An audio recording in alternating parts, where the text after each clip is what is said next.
안녕하세요. 맞춤형 화장품 조제관리사 시험 준비하시는 분들 아마 제일 골치 아픈 게 바로 이 화장품법 벌칙 파트 아닐까 싶어요.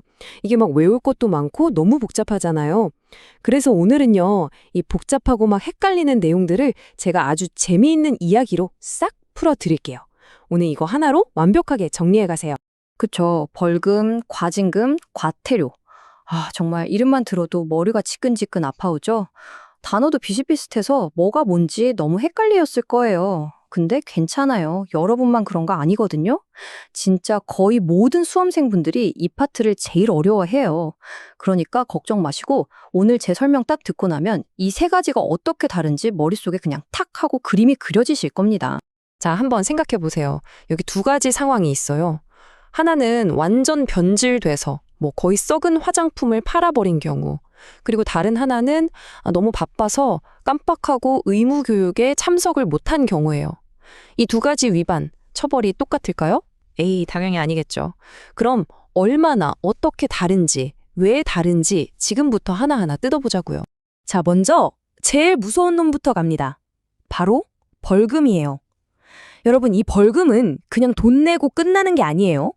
이건 법원에서 땅땅땅 하고 내리는 형벌이거든요.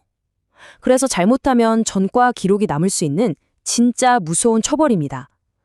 이게 위반 수위에 따라서 세 단계로 나뉘는데 가장 센 것부터 한번 볼게요. 자, 여기 A씨라는 분이 계십니다. 제가 이분한테 별명을 하나 붙여줬어요. 바로 위험한 무허가 공장장.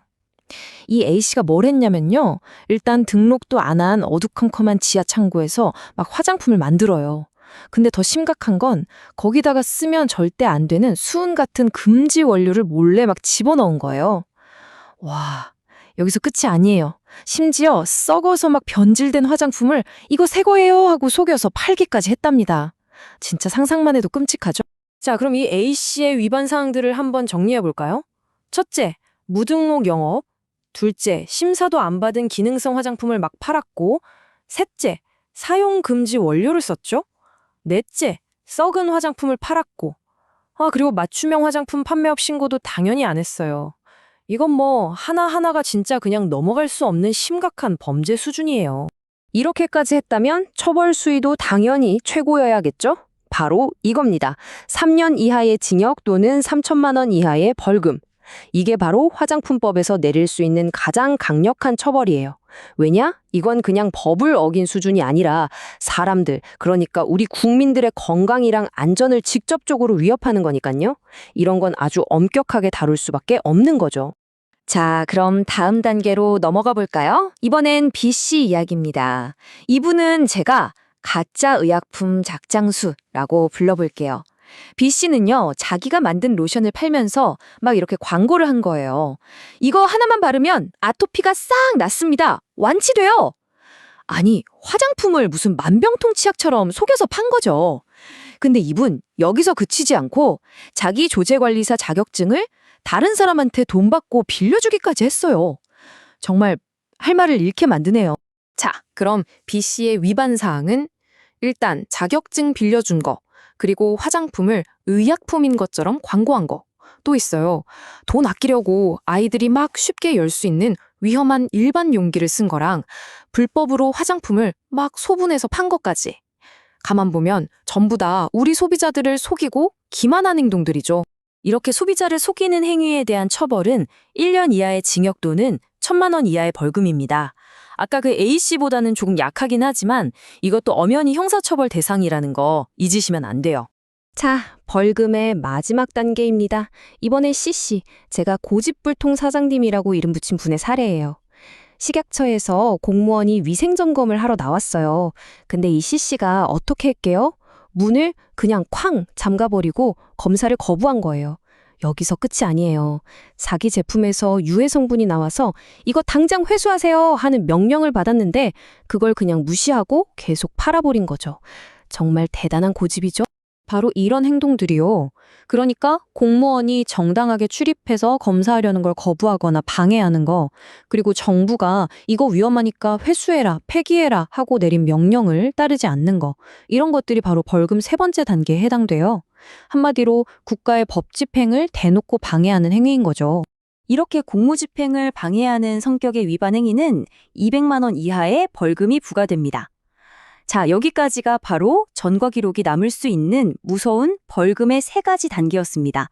3천, 1천, 200만 원 기억해 두세요. 자, 그럼 이제 벌금은 끝났고 두 번째 주자인 과징금으로 넘어가 볼게요. 여기 부제에 써 있는 것처럼 이건 쉽게 말해서 영업정지 대신 내는 돈이에요. 이건 좀 특이하게 주로 기업에게만 해당되는 제도라고 보시면 됩니다. 과징금, 이게 도대체 뭘까요? 자, 예를 들어 볼게요.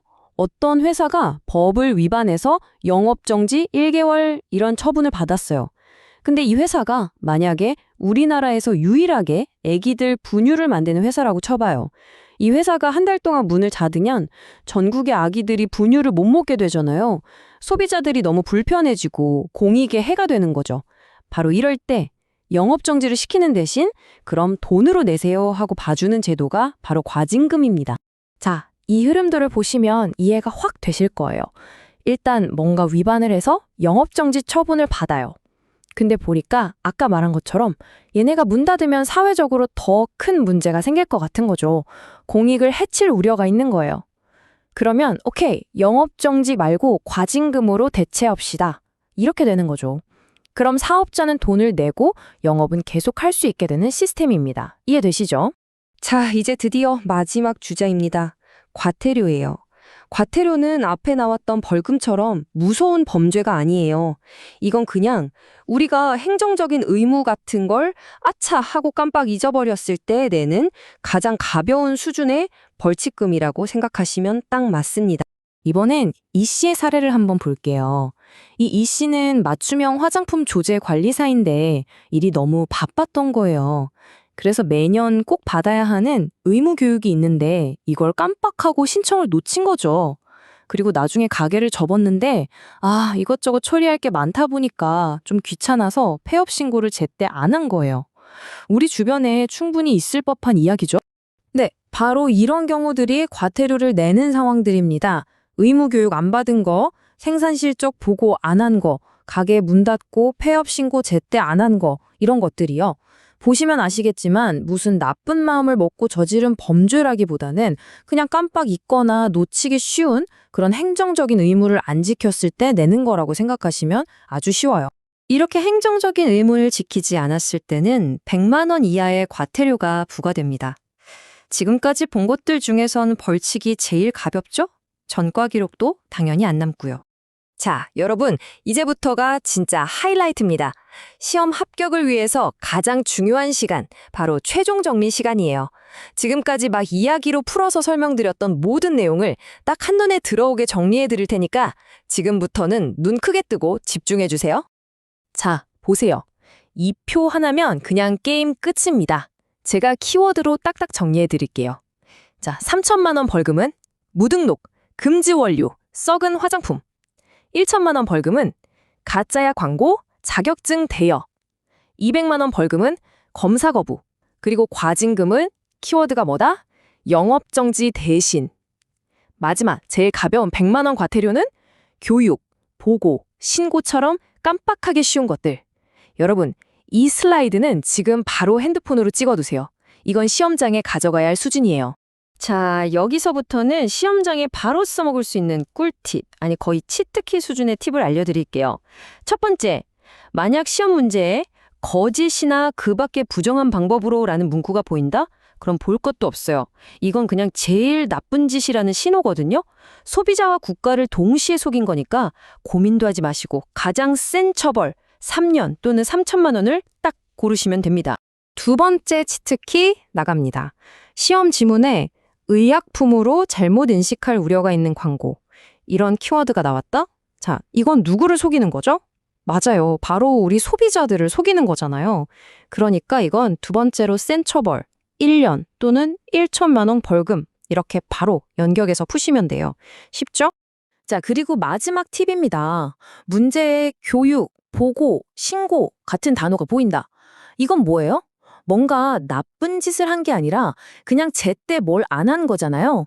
약간의 게으름 혹은 깜깜함과 관련된 것들이죠. 이럴 땐 뭐다? 네, 가장 가벼운 처벌인 100만 원 이하 과태료를 떠올리시면 거의 99% 정답입니다. 자, 오늘 제가 들려드린 이야기와 이 꿀팁들이 여러분의 합격에 정말 큰 힘이 될 거라고 확신합니다. 꼭 좋은 결과 있으시길 바랄게요.